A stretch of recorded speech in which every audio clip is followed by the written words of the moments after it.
Chers téléspectateurs de Télé-ECOLE, bonjour. Dans le cadre de Discover My School, nous sommes aujourd'hui devant les portes de DUNIS, un établissement privé d'excellence où l'enseignement se fait principalement en anglais. Prêt pour la découverte? Alors suivez-nous.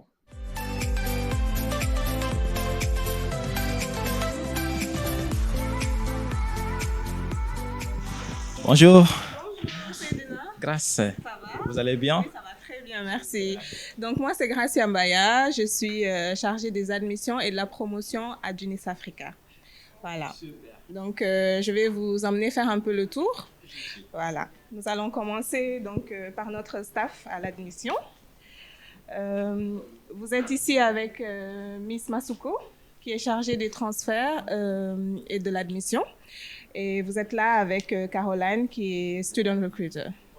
Voilà. Nous allons voir aussi nos 3 étudiants qui vont vous guider tout au long donc, de la découverte de notre campus.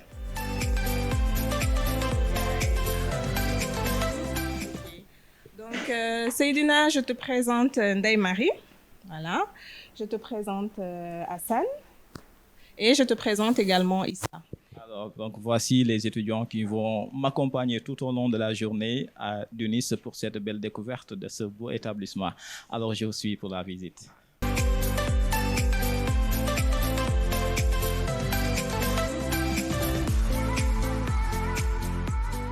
Voilà, donc je laisse mes 2 guides du jour se présenter. Bonjour, je m'appelle Ndeye Marie, j'ai 21 ans et je suis en 2e année de BBA. Hello, my name is Issa. I'm a first year and also BBA. DUNIS, c'est bien plus qu'une école, c'est un modèle, une communauté d'apprentissage. Ici, les élèves évoluent dans un environnement inspirant. Pour en savoir davantage, nous allons à la rencontre de Madame la directrice générale.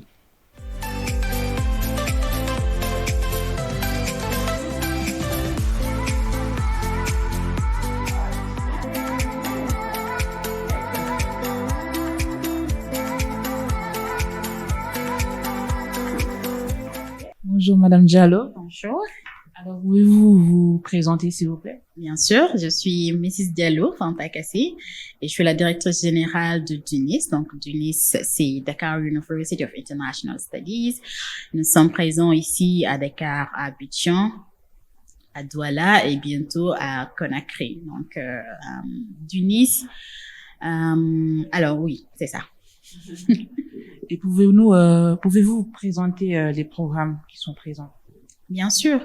Alors, avant de présenter les programmes, je pense qu'il est important de relever que DUNIS a un modèle unique puisque tous nos programmes sont 100% enseignés en anglais. Donc, et l'ADN de nos programmes, c'est le transfert. Quand je dis transfert, ça veut dire que nos étudiants commencent ici, mais ensuite vont finir leurs études aux États-Unis, au Canada ou en Grande-Bretagne. Donc ça, c'est ce qui nous définit d'abord. Ensuite, on a différents programmes, donc des programmes assez classiques comme le BBA, le Bachelor of Business Administration, avec une 50aine de spécialisations. On a également le Bachelor of Computer Science, donc en informatique. Également un Bachelor en Biology, donc un Bachelor en biologie avec des spécialisations également, mais aussi un bachelor en political science, donc avec une spécialisation assez intéressante en international business and comparative politics, mais aussi des masters. Donc, on a un MBA dont on est très, très fiers, puisque le MBA permet aux étudiants sénégalais africains, donc d'avoir un master en 1 an, soit aux États-Unis, au Canada ou encore en Grande-Bretagne. Donc, basically, ce sont nos programmes. Et je l'ai dit tantôt, donc l'ADN de DUNIS, c'est les transferts, c'est-à-dire que les étudiants ne restent pas. Chacun a droit à un parcours international. Et donc, nous avons différents partenaires, à peu près 21 universités partenaires à travers les États-Unis, donc le Canada, le Royaume-Uni également. Et donc, pour finir, on a un programme que nous avons lancé l'année dernière qui permet justement aux étudiants qui ne le veulent pas ou qui ne le peuvent pas de quand même obtenir un diplôme américain. Donc, c'est un BBA en International Business and Economics qui permet aujourd'hui aux étudiants, tous les étudiants africains, donc de venir à Dakar, de faire un bachelor sur 4 ans et donc d'obtenir un bachelor signé par une université publique américaine, donc notamment Forsyth State University, qui est un de nos partenaires privilégiés et notre plus ancien partenaire dans nos programmes. Un mot pour la fin? Alors, juste remercier peut-être TÉLÉ-ECOLE et l'émission Discover Sénégal. Et je suis fière de voir comment vous vous débrouillez devant les caméras. Je pense que ça participe aussi de la formation. Donc, ce que nous voulons, c'est vraiment des étudiants droits dans leurs bottes, donc qui sont à l'aise, non seulement partout dans le monde, mais dans n'importe quel environnement aussi. Donc, oui, juste dire merci et que je suis fière de vous. Thank you so much.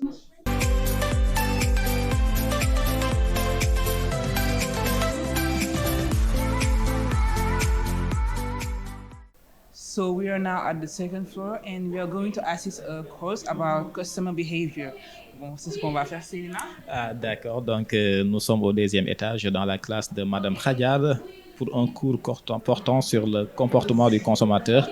Donc, suivez-nous pour ne rien rater de ce cours.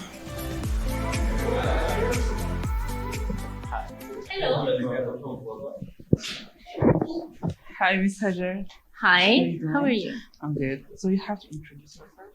Okay, so my name is Hajar Khribish. I am Moroccan and I am a consumer behavior professor at DUNIS. Yeah, this is my second class and welcome guys to my class and my students.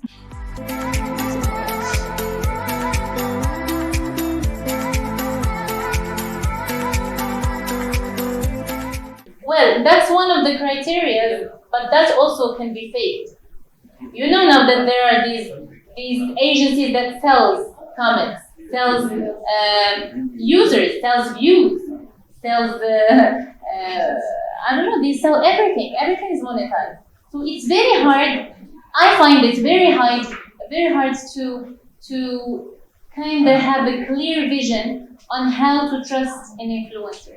But I think that your friend is right because there is an identity that each influencer has. And sometimes it's also the field that the influencer is. For example, if a sportsman talks to you about sports compliments, you'd rather believe him than someone who has nothing to do with sports talking about compliments. Supplements, for example, food supplements, or I don't know, something like that. So it's also the relativeness of the influencer with what he is commercializing to you.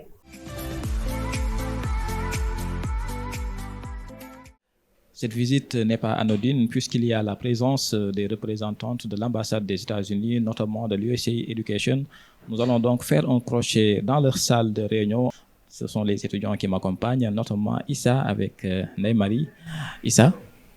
So behind these doors are the representative of the education department at the U.S. Embassy. If you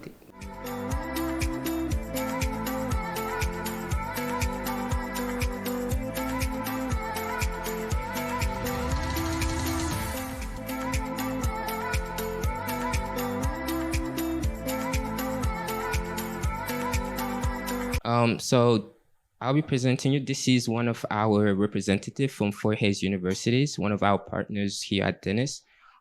This is Miss J, the academic director, and this is Mrs. Jallo. And this is our one of the representatives of the U.S. Embassy for Education.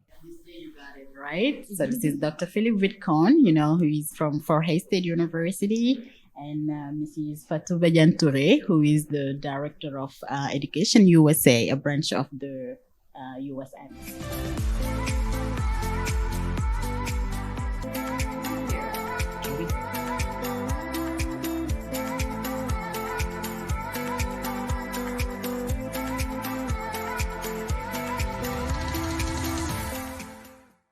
Hello, we are now in Mrs. Jallo's office. She's the CEO of DUNIS, and she's be hosting today Mrs. Touré.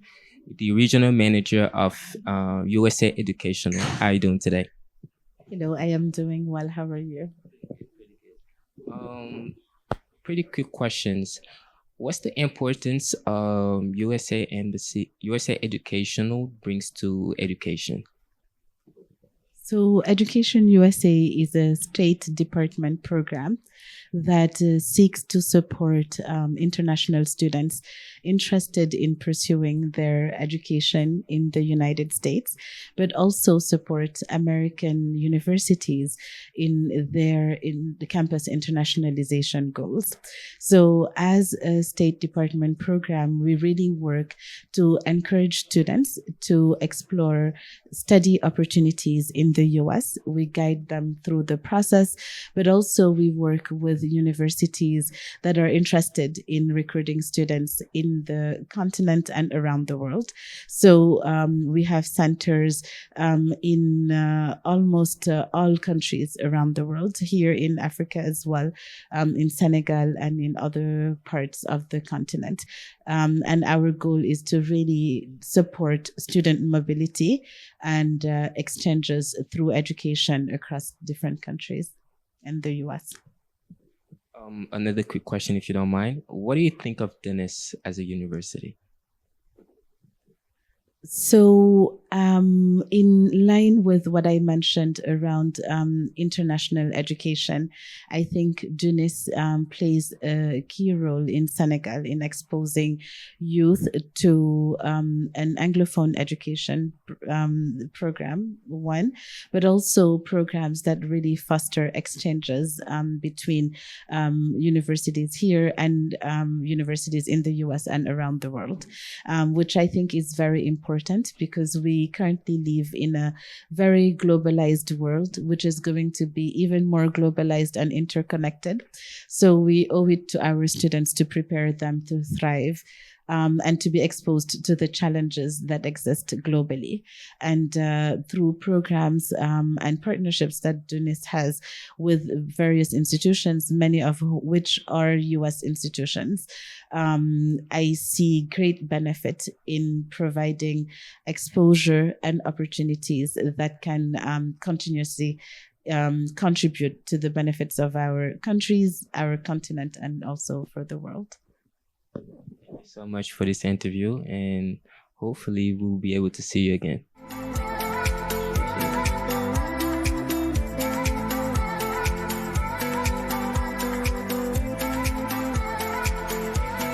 DUNIS, c'est bien plus qu'une école, c'est un modèle, un environnement inspirant pour ses étudiants.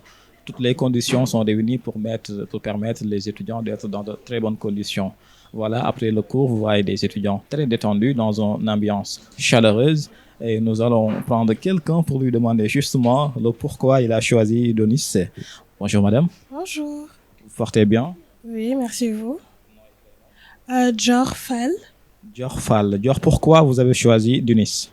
J'ai choisi DUNIS parce qu'ils offrent un programme international qui est plutôt intéressant, là où on fait 2 ans à Dakar et 2 ans à l'étranger. Et à cause de l'ambiance, surtout, grâce à l'ambiance, ils ont une ambiance chaleureuse, accueillante et c'est plutôt agréable à vivre, on va dire.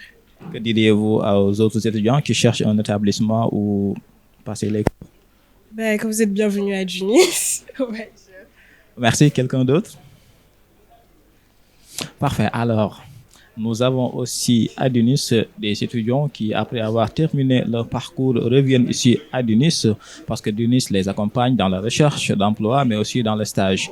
Nous en avons quelqu'un que nous allons rencontrer tout à l'heure qui va nous raconter son histoire avec DUNIS et l'accompagnement que DUNIS offre à ses étudiants. Bonjour madame. Bonjour. Je suis avec Bintou Diop. Bintou Diop qui est déjà passé à DUNIS et qui aujourd'hui revient. Bintou, quelle est ton histoire avec DUNIS? Alors moi, j'ai commencé ici un bachelor en sciences politiques, en pré-droit. Et c'est un bachelor de 2 ans. Et là, je suis en attente de mon transfert. Et actuellement, vous êtes en stage ou bien? Oui, en ce moment, grâce à DUNIS, j'ai pu avoir un stage dans le cabinet d'avocat Génie NKB, qui se trouve au centre-ville. Et c'est un stage vraiment très intéressant où on est en train de nous former à peu près sur les différents métiers du droit. Et je tiens vraiment à remercier l'école parce que je pense que sans DUNIS, c'est un cabinet très prisé. Je ne pense pas pouvoir avoir cette opportunité sans DUNIS. Que pensez-vous de la qualité de l'enseignement dispensé ici à DUNIS? Alors ici, la qualité de l'enseignement, je dirais que c'est une qualité très qui est là, qui est au rendez-vous. Les enseignants prennent le temps d'expliquer leurs leçons et la taille des classes, parce que les classes ne sont jamais trop populées. La taille des classes favorise en fait ce cadre d'échange qui est fluide, qui devient fluide. Et il y a vraiment ce soutien en one-on-one, comme on dit, qui est présent. Et aussi, le contenu en tant que tel aussi est très intéressant et nous avons souvent l'occasion de faire des cas pratiques. Et ce n'est pas juste on nous bourre le crâne et ensuite on nous laisse aller faire des examens. Comme vous l'avez bien entendu, à DUNIS, c'est un apprentissage adapté à tout étudiant, à tout élève. Et DUNIS accompagne les étudiants dans la recherche d'emploi et de stage. DUNIS, c'est un enseignement de qualité, un établissement privé de l'enseignement supérieur qui se fait essentiellement en anglais.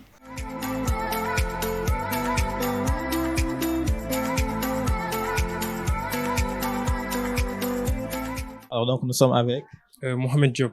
Mohamed Diop, ancien élève de DUNIS. Alors est-ce que vous pouvez revenir un tout petit peu sur votre parcours depuis votre passage à DUNIS? Bon, j'ai fait 2 ans ici à DUNIS et après j'ai transféré à Fort Hayes, mais j'ai fait en ligne.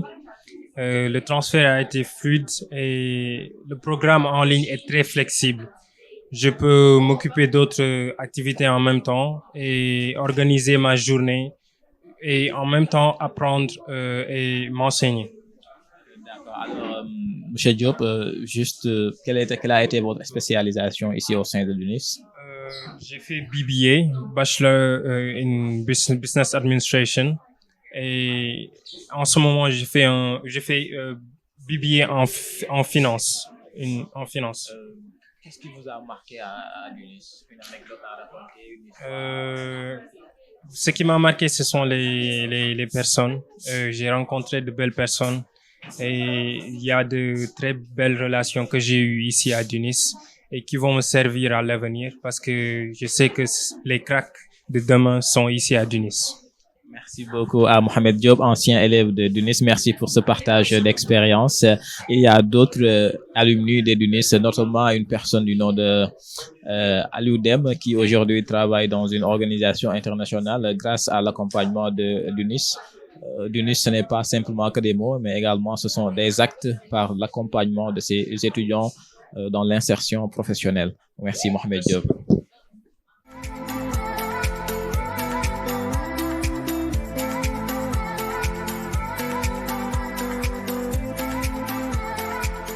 So here we have Mrs. J, the academic director of DUNIS. How are you doing today? I'm doing great. Thank you for meeting me, Issa. No problem. So, quick questions. What makes DUNIS academic programs unique to other institutions?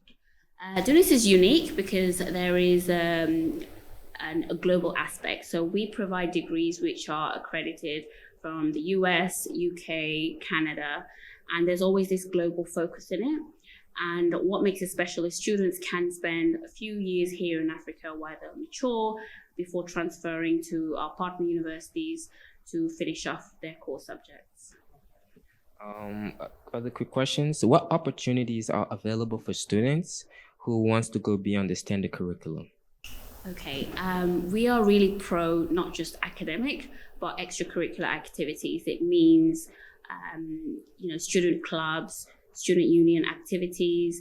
We also offer research projects as well as internships. So we work with a lot of corporations like the UN, certain law firms and banks to offer students hands-on experience.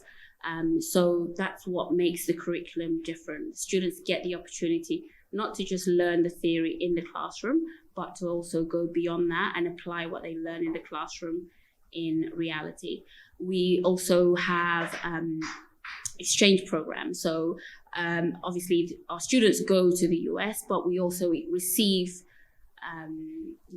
students from abroad, and that alone is a great experience for students to mingle and experience and meet other students who are not within their background environment. How does DUNIS as a whole ensure that all students feel supported and included if they was to come at DUNIS? Well, DUNIS is pro-inclusivity. It means that we have mentorship. So we have a mentor program where our alumni are required to engage in a program where we know what they're doing. If they have any issues, they can turn to us. We have a very close relationship with our students. So whether it's from the director to the CEO to any admin staff, students have available an open door policy. So anytime they want any advice, we're there to support them. And we also have the big brother, big sister. So we link first years and second years together just so that support system is there. Last question, of course. How does DUNIS plan to adapt the change in education?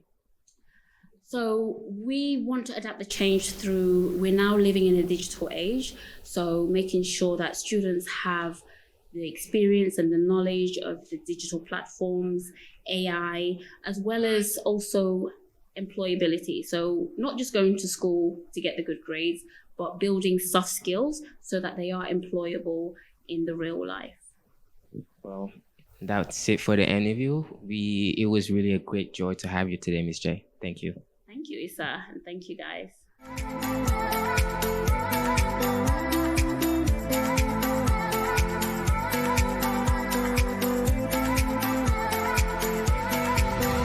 USA Educational n'est pas le seul invité de marque aujourd'hui. Nous avons aussi la présence de l'un des partenaires corps de DUNIS, from Fort Hays University, Dr. Philip, que nous allons aller à sa rencontre. So here we go again. Here we are with Mr. Dr. Philip from Hays University, one of the key partners of DUNIS. How are you doing today? Very well. Thank you for inviting me to this interview. It's great to talk about our partnership with DUNIS. No problem. So one of the main questions students of DUNIS probably have is, what kind of support does Fort Hays University offers to international students? Sure. Our university has a lot of great support services for our students. When they arrive in the U.S., they're going to be picked up at the airport by our office. And then we have a week-long orientation for all of the students where you're going to learn where all the buildings are that you're going to need to know. You're going to meet all the people that you need to meet. You'll meet with your academic advisor who will help you make sure that you're registered in all the right classes for the semester. And so in that week, you're going to learn a lot of great information and meet a lot of great people, in addition to meeting other international students as well that you can form a community with, and other American students too. And then throughout the semester, our International Student Services office, you can come to our office and ask any question for any problem that you may have. Additionally, around campus, we have a health center for if you get sick. We do have tutoring services if you're having problems in classes. We have a career services department that is going to help you prepare your resume and practice your interviewing skills and help you locate where jobs might be so you can be ready when that graduation time comes, be ready to get that internship. So there's a lot of different things that we're willing to help you with. So any questions you may have, students can come to our office and we'll help them find solutions to their answers. Probably one of the other main questions most students have, especially international students, is, as we all know, education system in America is quite a little bit expensive. So what kind of scholarship does Fort Hays University have specifically for international students? Sure. Well, we do have some scholarships available for international students. And one scholarship that is unique to this program is every DUNIS student will automatically get a $2,000 scholarship per year. And that is just because you are a partner school. So we like to give our partner students that discount. In addition to that, we have other scholarships available that students can go.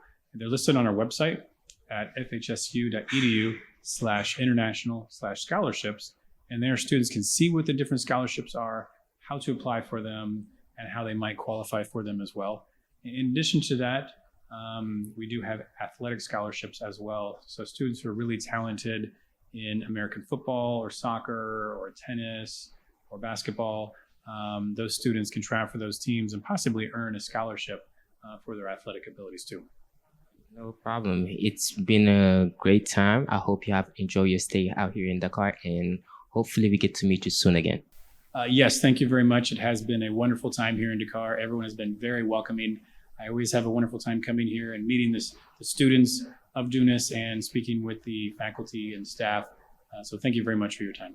All right, thank you very much. Well, it's been a pleasure to meet with Dr. Phils, and we'll be going upstairs now. It's in the conference room where he'll be meeting some of the students at DUNIS to give them some information about Fort Hays University. Thank you.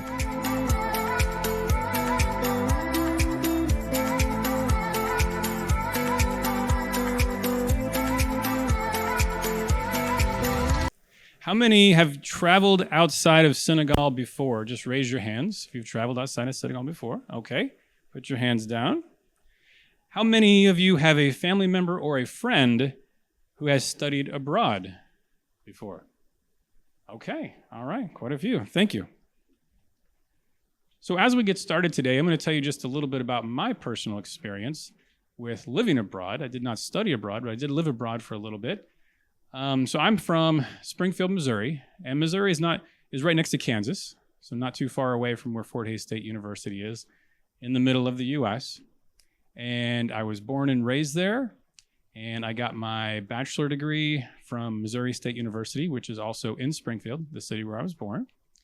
And I began working at the university in the IT field, because my bachelor degree was actually originally in computer information systems. So I started off in the IT field, and then I ended up getting my Master of Business Administration degree. And then God put the desire in my heart to go abroad, to move to China. And it just so happened that Missouri State University had a program in China. So I went to go work at that campus that they had as administrator of that campus. So I was there for a little bit less than 3 years. And it was a wonderful opportunity where I was able to, learn a new language, and new culture, and how to interact with a different culture, and just all the different things that come with living in another country. Not originally not speaking the language when I got there, and all the neat things that come about from having that experience. So that was really neat. And then whenever I came back to the U.S., that's when I got this job with Fort Hays State University. So I've been here about 15 years now. And originally I was working just with our China programs. Fort Hays has had some partnerships in China for about 25 years now. And so originally I was working just with those partnerships in China. But then after about 5.5 years, I was able to transition to working with other countries around the world. And so I was able to develop partnerships with our university here in DUNIS, with Senegal, partnerships in Cambodia, now even Brazil, and even Myanmar. And so it's been an exciting time to be able to work with people all over the world. And a lot of this happened just because I was willing to take that step and go abroad and do something unique and different. And then also recently I did get my doctorate degree in education. So that is one thing that I've gotten recently since I've been back from China. And so I'm always continuing to learn, whether that's about academic things or cultural or other things for the job. It's been exciting.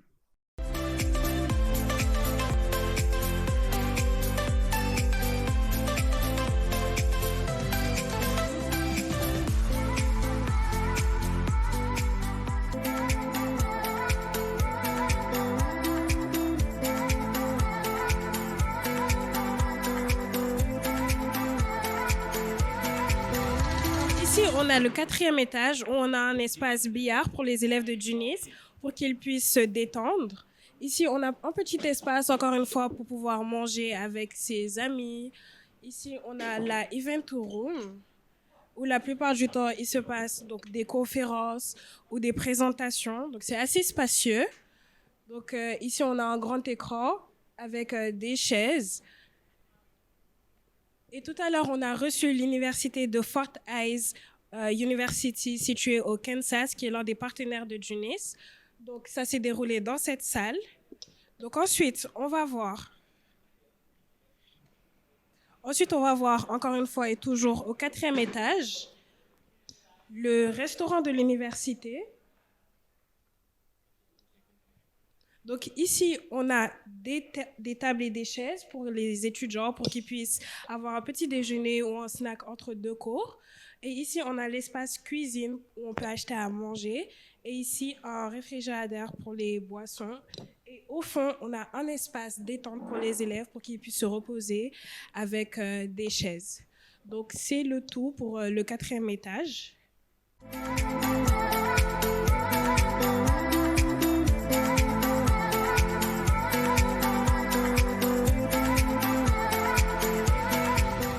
So, well, that was it for today. Thank you, Seydina, and the whole crew of TELE-ECOLE.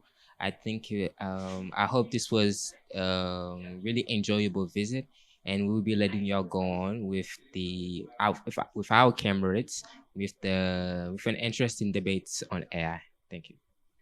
Donc, c'est ici que s'achève cette incroyable immersion à travers DUNIS. Nous tenons vraiment à remercier Seydina et toute l'équipe de TELE-ECOLE, et nous allons de ce pas rejoindre nos camarades pour un intéressant débat par rapport à l'intelligence artificielle. À la prochaine. Hein?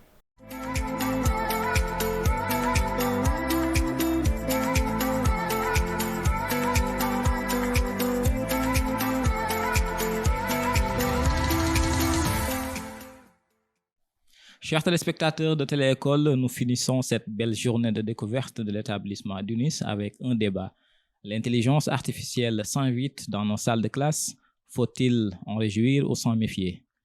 Un débat des équipes. 2 minutes chacun pour infirmer ou confirmer cette affirmation. À ma gauche, Maouna qui nous sert de juge et d'animateur. On commence donc le débat. Okay, now that the introduction has been done, let's get started with our first guest speaker. Thank you very much. My name is Issa Tal. I'm a BBA student here at DUNIS. I'm a first year. So I'm with the use of AI in the classroom, as the AI, as we all know it, is for students, for example, is another source of that we can use that could help us out in assignments or if we had any questions. One of the key benefits that it has for it, especially in school, is it can personalize learnings. AI can adapt lessons to students' learning pace and also learning styles. It identifies strengths and weaknesses, offering targeted exercises or materials. Also, it can also help save teachers' time. More precisely, it automates grades or for quizzes and assignments, and it can handle administrative tasks such as attendance, report generating, and it allow them more time for teaching. Thank you. You had some very interesting points, especially with even how teachers could use it. But let's look at the opposite side with our other guest speaker. Hello, my name is Hassan. I'm a business management student and I'm in the 2nd year. I will be arguing against the use of AI. So firstly, from a student point of view, I'd like to say that students relying on AI would create a sort of dependence that would dumb the students down, because it would make them less able to work by themselves. It'd make them less dependent on their own abilities. They won't be independent is what I want to say. So if you depend on AI to simplify lessons, to give you questions and things of the sort, it'll make you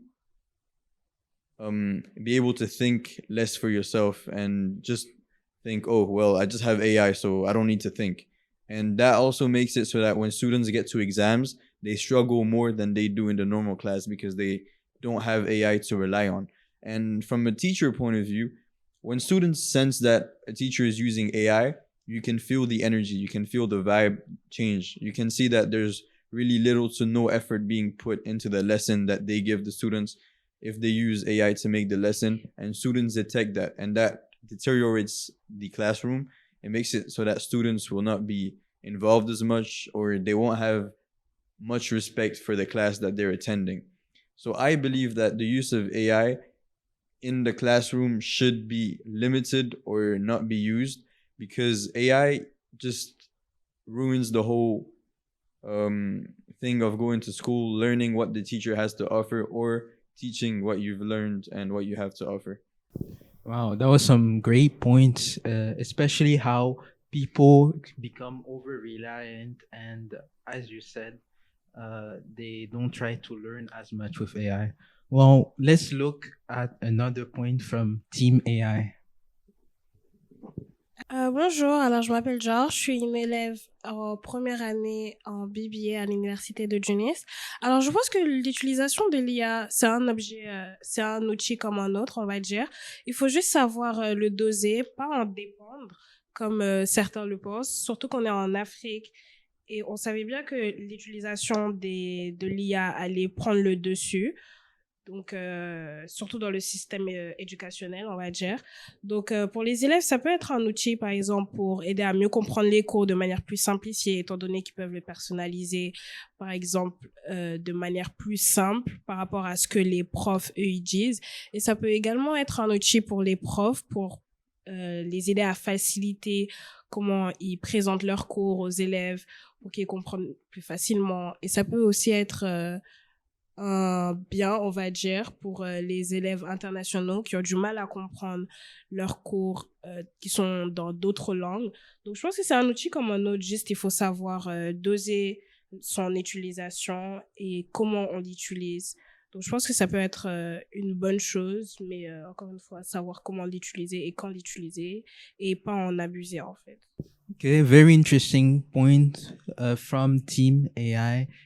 They seem to think about how it's implemented and not necessarily the use. So let's hear from our final guest speaker. Bonjour à tous et à toutes. Je suis Charles Piafey, élève en sciences politiques de deuxième année. Et selon moi, dans la première utilisation, l'intelligence artificielle devait être là pour faciliter le travail des étudiants. Comment ils pourraient faire les exercices ou mieux comprendre les leçons. Mais je conçois que cela est bon et que c'est une bonne chose. Mais on voit que maintenant, les élèves utilisent ça d'une manière un peu plus négative parce qu'ils utilisent ça en utilisant ça pour tricher, par exemple, ou pour faire des exercices plus facilement. Et c'est un vrai problème parce qu'est-ce que ça amène? Et la question qu'on doit se poser est là. Est-ce que ça permet d'améliorer notre intellect ou est-ce que ça nous permet de faciliter juste les choses que l'on doit faire? C'est là qu'est le problème que l'IA amène sur la table. Et je pense que c'est un vrai souci dont on doit se préoccuper et voir comment faciliter l'IA, peut-être pas la supprimer parce que nous savons que l'IA est quelque chose de très important. Nous ne pouvons plus nous passer de cette chose à cause de l'ère technologique dans laquelle nous vivons. Mais nous devons voir comment l'utiliser à bon escient pour pas gâcher ce que nous avons de plus important qui est notre intellect. Donc pour moi, l'IA est quelque chose dont on devrait se pencher là-dessus, le problème, et voir comment utiliser ça à bon escient. Merci. Very, very interesting points. I think that everybody shared what they think about. So if there is anybody that has some counterpoints, we'll start with our first guest speaker. So one of the first counter arguments that I would say is, for example, what Hassan said earlier about the fact that the AI might help us decrease our intellectual mind. As a matter of fact, you might not be wrong with it. I do accept what you're saying, but let's not look at it from that point of view, if I could say. Probably from what I'm saying is for students to be able to understand their lessons easier, it might help them. It might, like George said earlier, it might summarize the lessons shorter and get it straight to the point. From that point of view, I feel like AI can be a good help for students, especially for those whose lessons are, for example, out here in DUNIS, the lessons are in English. AI can help them simplify those lessons and make it easier or make it more simpler for them to understand and get straight to the point. Interesting. So it's about looking at it and using it the right way, implementing it the right way. But I'm sure our friend Hassan has his own counterpoints. Thank you for your arguments. I'd like to say that in regards to summarizing lessons, I do see the virtue in that, but the thing with AI is that when you summarize a lesson, it might overlook certain things and you won't be conscious of it because you didn't read the lesson in the first place. And that might cause you to get on the exam and be like, oh, I didn't learn that. And then you might lose some points. And the virtue of actually reading your lessons is that you know everything that was in there and you read exactly as the teacher intended it to. AI might change the tone, it might change the structure of the sentences, so you'll see the difference in the exam. Because if the same teacher wrote the exam and the lesson, there will be a similarity in the format. And secondly, you said it can be used to translate lessons when students don't understand it. I think that is a fair use, but to an extent where it's measured. It shouldn't be that everything is changed and simplified and translated. There could be tools used to translate lessons, but I think that it shouldn't translate them fully. Ran out of time for you, but I think he brought again some good points. Is that students tend to overuse the tools they were given to you, and AI may tempt them to. So we're gonna pass it to Dior and see what she has to say. En fait, je pense que le problème, c'est pas de se reposer sur l'IA, c'est plutôt de l'utiliser pour qu'elle nous aide à aller plus loin. Par exemple, comme vous avez dit, on va pas lire le cours et on va directement demander à l'IA, oui, qu'est-ce que le cours a dit, etc. Donc, ça va changer le ton, ça va peut-être changer des notions. Non. On doit utiliser l'IA de manière intelligente. Par exemple, on a un cours, on lit le cours, mais non, on le comprend pas. Donc, l'IA va nous aider à mieux le comprendre, comme je l'ai dit tout à l'heure, dans des tons plus simples. Donc, en fait, c'est pas de se reposer sur l'IA. Encore une fois, l'IA n'est pas là pour remplacer les profs, ni le métier de professeur. Donc, oui, c'est juste pour nous aider à mieux comprendre, on va dire. Faut pas se reposer dessus. Et je pense que c'est ça. Interesting. So I think Team AI really focuses on the aspect that AI is a tool and it should be used as such. So if you use it as a tool, I think it could be a good use for students. What do you have to think, Charles? Je vais rebondir sur la thématique que tu viens d'aborder maintenant, parce que, comme tu l'as dit, c'est pas un outil sur lequel on doit se reposer. Mais le problème, c'est que les élèves ne comprennent pas ça. Parce que, prenons par exemple, si on suit ce que tu dis, on se repose sur l'intelligence artificielle. Maintenant, qu'est-ce que ça amène? Quand le prof explique en classe, on se dit c'est pas la peine de suivre logiquement, parce que l'intelligence artificielle va faire quoi? Ils vont juste résumer. Mais le problème est que un ordi ne peut pas résumer ce qu'un être humain peut te faire comprendre. Tu comprends? Maintenant, c'est ça le grand problème avec l'intelligence artificielle. Il faut qu'on trouve une limite à ça, désolé. Et maintenant, quelle est pour nous la solution?